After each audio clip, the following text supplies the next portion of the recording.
neke me yam o la ni pedama wo na metio kodo ta de me peto wonu wo blomi la ni pedama wo na metio kodo ta de me peto wonu wo blomi Yehowa enye Kplɔla nye na neke me yam o la ni pedama wo na metio kodo ba de me peto wonu wo blomi la ni pedama wo na metio kodo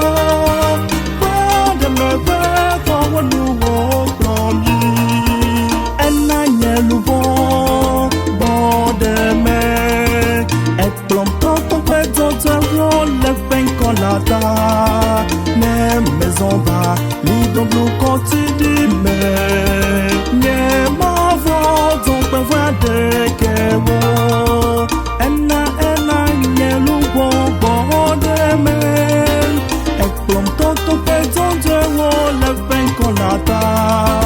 ne maison ba li donc le côté